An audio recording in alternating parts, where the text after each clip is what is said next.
Yeah. What's good in the hood? Just hold it down, trying to take care of business. Keep it up. अक्सर ऐसा कहा जाता है कि ऊंचाइयों पर बहुत अकेलापन होता है, लेकिन फिर भी विंस मैकमैन को अपने कुछ रेसलर्स के साथ दोस्ती करने का वक्त मिल जाता है। लेकिन ऐसे भी कुछ रेसलर्स हैं जो विंस की हिट लिस्ट में हैं। तो जुड़िए हमारे साथ, जहां हम बात करेंगे 5 रेसलर्स की जो विंस मैकमैन के दोस्त हैं और 7 ऐसे रेसलर्स जिनसे उन्हें नफरत है। अब अगर आपने इस तरह की वीडियोस पहले से नहीं देखी हैं, तो आपको बता दूं कि हम हमेशा पहले दोस्तों की बात करते हैं। इतने सालों में विंस मैकमैन अपने कुछ रेसलर्स के बहुत करीबी दोस्त बन चुके हैं, खास करके टॉप रेसलर्स के साथ। लेकिन बिजनेस के साथ मिलने वाली किसी भी दोस्ती की तरह ही उनके साथ भी चीजें अक्सर खराब हो जाती थी। जब भी बिजनेस से जुड़े मतभेद आते थे, लेकिन फिर भी ये कुछ सुपरस्टार्स हैं जिन्होंने विंस के अच्छे और बुरे दोनों वक्त में अपनी दोस्ती निभाई है। Number 1, the Undertaker. Been handling it for, like you say, 11 years. You've been a main event for 11 years, and I have shown my gratitude. इसमें कोई शक नहीं है कि द अंडरटेकर विंस के सबसे वफादार और पुराने दोस्त हैं। इतने सालों में विंस और अंडरटेकर की दोस्ती बहुत गहरी हो गई है, और हालांकि उनके ख्याल कभी कभी अलग हो जाते हैं, लेकिन वो फिर भी अच्छे दोस्त बने रहे। द ब्रोकन स्कल सेशंस के पहले एपिसोड के दौरान अंडरटेकर ने स्टोन कोल्ड स्टीव ऑस्टिन को इसके बारे में बताया और कुछ ऐसा कहा, अगर हम एक बात पर सहमत नहीं होते या हमारी बहस होती है तो होता ही है, क्योंकि ये एक क्रिएटिव बिजनेस है। हमारी राय हमेशा एक जैसी नहीं हो सकती। तुम और मैं शायद किसी फिनिश के बारे में एक जैसा नहीं सोच सकते, लेकिन हम सहमत हो जाएंगे। अंडरटेकर की वफादारी का सबसे बड़ा कारण शायद ये है कि WWF ने उन्हें तब एक बहुत बड़ा मौका दिया था जब WCW का उनके ऊपर से भरोसा उठ गया था, और उनके बुकर ओले एंडरसन ने कहा था कि वो एक पैसा भी नहीं कमा सकते। लेकिन अंडरटेकर ने ऑस्टिन को बताया कि मैं बता नहीं सकता कि मैं इस वक्त कहाँ होता अगर वो मुझे ये बड़ा मौका नहीं देते। मैं वो कभी नहीं भूल सकता। अंडरटेकर की वफादारी उनके इस फैसले में दिखती है कि वो WWE के साथ इतने लंबे समय से हैं, और ऐसे भी कुछ अफवाह है कि उन्होंने जीवन भर इस कंपनी में ही रहने का एक कॉन्ट्रैक्ट भी साइन किया है।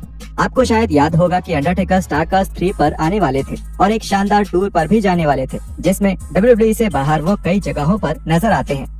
ये एक ऐसी मूव जिससे WWE और अंडरटेकर के बीच मुश्किलें आई थी। अब अगर ये उनके डील करने का एक तरीका था तो ये बहुत अच्छे से काम आया, क्योंकि अंडरटेकर WWE में ही बने रहे। एक और के साथ जिससे इन दोनों की दोस्ती साबित हो सकती है, वो है उस वक्त का जब विंस मैकमैन ने रेसलमेनिया 30 का आखिरी हिस्सा भी नहीं देखा था, क्योंकि उन्होंने अंडरटेकर के साथ हॉस्पिटल जाने का फैसला किया था। PW इनसाइडर की रिपोर्ट के मुताबिक विंस ने उस शो की जिम्मेदारी ट्रिपल एच और स्टेफनी मैकमैन को दे दी थी, जबकि वो खुद भी उस शो में भी दिखने वाले थे।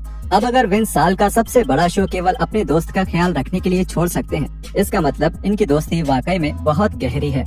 Roman Reigns. And above and beyond everything, you must obey my commands at all times.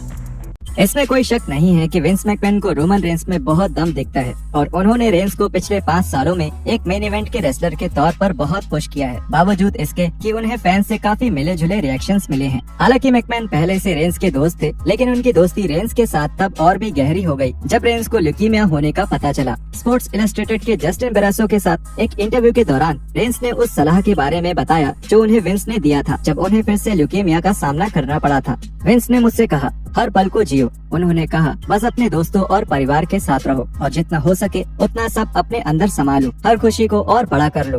अब जब रेंस रिंग में वापस आ चुके हैं, तब विंस के साथ उनका बिजनेस वाला रिश्ता पहले से। John Cena. Vince McMahon. Damn.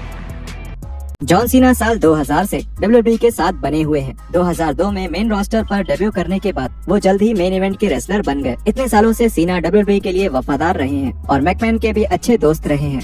2008 में मैकमैन और सीना को एक साथ एक AC/DC कॉन्सर्ट में देखा गया था, जिससे साबित होता है कि वो काम के दौरान और उसके बाहर भी काफी अच्छे दोस्त हैं। जनवरी 2020 को सीना ने जिमी किमेल के साथ बात करते हुए अपने बॉस के साथ अपने रिश्ते के बारे में बताया। वो मेरे लिए एक बॉस से कहीं ज्यादा हैं। वो एक दोस्त हैं, वो एक पिता जैसे हैं, एक गुरु, एक विश्वसनीय आदमी है। वो बहुत समझदार हैं, लेकिन इन सब से ऊपर हाँ, मैं अभी भी उन्हें अपना बॉस मानता हूँ। उनका मेरे जीवन पर बहुत बड़ा असर है। मेरा मतलब है, हम उसके बारे में बहुत लंबी बात कर सकते हैं। मुझे शायद वो सब सुनने के लिए तुम्हें एक थेरेपिस्ट की फीस देनी पड़ सकती है, लेकिन सच में उनका मेरे ऊपर बहुत बड़ा असर है।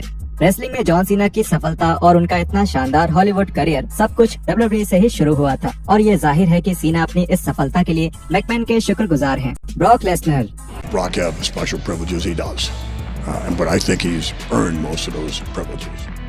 विंस मैकमैन ब्रॉक लेसनर को एक बेहतरीन स्टार और एक बड़े अट्रैक्शन के तौर पर देखते हैं, लेकिन वो केवल एक साथ बिजनेस ही नहीं करते बल्कि वो काफी अच्छे दोस्त भी हैं। ये साफ है कि मैकमैन को लेसनर पर भरोसा है। लेसनर खुद अपने ओपोनेंट्स चुन सकते हैं और आप जितना सोच सकते हैं उससे ज्यादा क्रिएटिव कंट्रोल अपने पास रखते हैं, वो भी एक ऐसे बिजनेस में जहां आज भी विंस की बात मानी जाती है। हमारे लिस्ट में मौजूद दूसरे रेसलर्स की तुलना में विंस और लेसनर की दोस्ती के हमारे पास कम ही सबूत हैं, लेकिन लेसनर का बेहतरीन कॉन्ट्रैक्ट और उनको मिलने वाले फायदे ये साफ कर देते हैं कि वो मैकमैन के काफी करीबी हैं।